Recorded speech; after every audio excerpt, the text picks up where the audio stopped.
Om Sairam, Sai Satcharitra, Chapter 15. Topics: Naradiya Kirtan Paddhati, Mr. Cholkar's sugarless tea, and the story of the two lizards. The readers may remember that the Ram Navami festival in Shirdi was mentioned in Chapter 6. In that chapter, the festival's origins, the great difficulty in finding a good Haridas to perform the Kirtan in the early years, and how Baba permanently entrusted the function Kirtan to Das Ganu were mentioned. In this chapter, we shall describe the manner in which Dasganu performed the Kirtan. Naradiya Kirtan Paddhati. Traditionally, a Haridas while performing the Kirtan wears a gala and full dress. They wear a headdress, either peta or a turban, a long flowing coat with a shirt inside, an upparan, short dhotar on the shoulders, and the usual long dhotar from below the waist.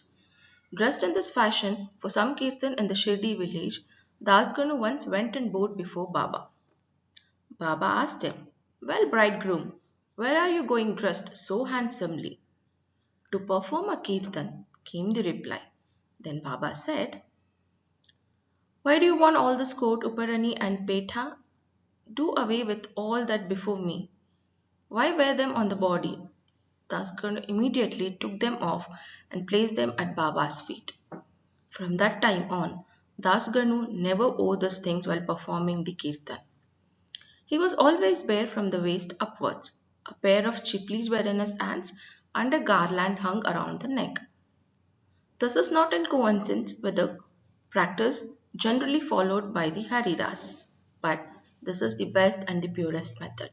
The sage Narada, from whom the Kirtana Paddhati originated, wore nothing on his trunk and head. He carried a veena in his hand and wandered from place to place singing the glory of the Lord. Mr. Cholkar's sugarless tea. Initially, Baba was only known in the Pune and Ahmednagar districts, but Nana Sahib Chandorkar, by his personal talks, and Das Ganu, through his splendid kirtanas, spread Baba's fame in the Bombay Presidency. In fact, it was Das Ganu, may God bless him, who through his beautiful and inimitable kirtanas made Baba available to so many people there.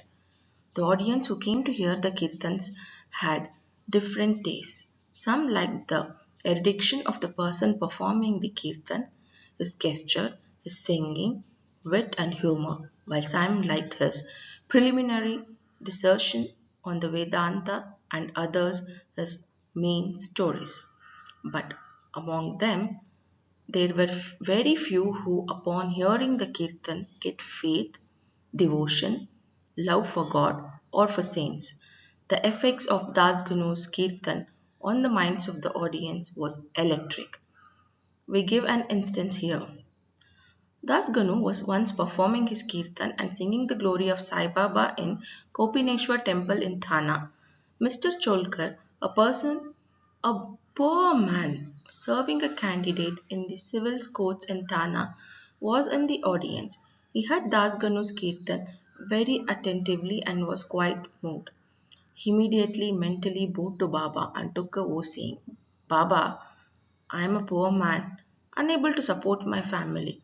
If by your grace I pass the departmental examination and get a permanent post, I shall go to Shirdi, fall at your feet, and distribute sugar candy in your name."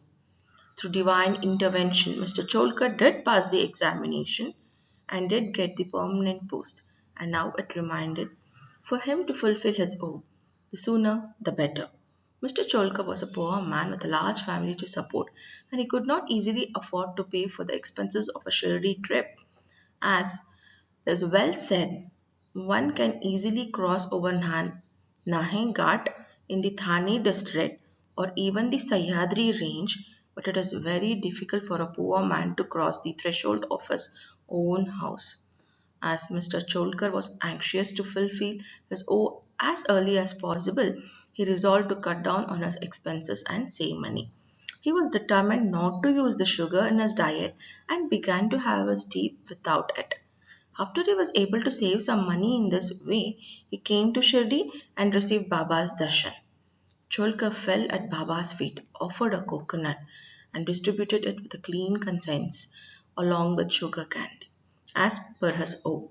He said to Baba that he was very pleased with the darshan he received and that his desires had been fulfilled.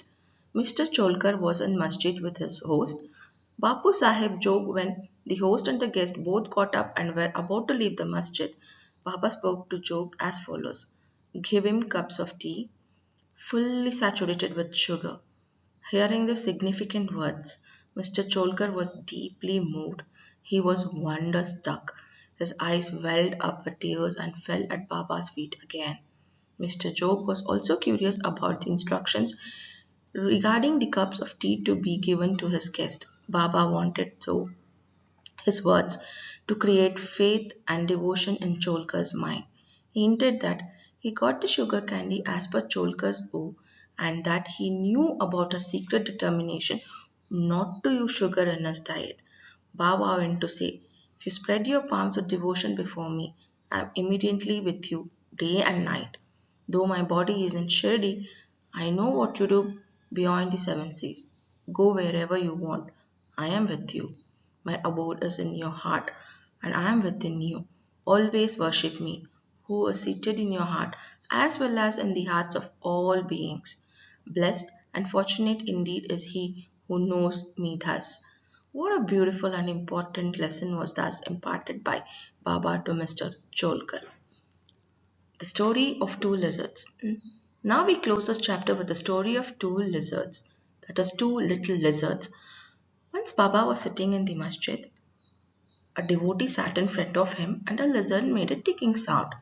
Out of curiosity, the devotee asked Baba whether the ticking sound signified anything. Was it a good sign or a bad omen? Baba said that the lizard was overjoyed as his sister from Aurangabad was coming to see her. The devotee did not ask any further questions as he could not understand the meaning of Baba's words. Almost immediately, a gentleman from Aurangabad came on horseback to see Baba. He wanted to proceed, but his horse would not go anywhere as it was hungry and wanted grams. He took a bag of grams and dashed it on the ground to remove dirt. A lizard came out of the bag and in front of everyone climbed up the wall. Baba asked the devotee who had asked this question to watch her carefully. She at once ran up to her sister. Both sisters met each other after a long time, kissed and embraced each other, and whirled round and danced with love. How far apart are Shirdi and Aurangabad? How did the man on horseback come there from Aurangabad with the lizard? And how did Baba predict the meetings of the two sisters? All this is really very wonderful and proves Baba's omniscience. Postscript: he who respectively reads the chapter and studies it daily will get all his miseries removed by the grace of Sadguru Sai Baba. Hence, Bo to Shri Sai, Om Sai Ram. End of the chapter.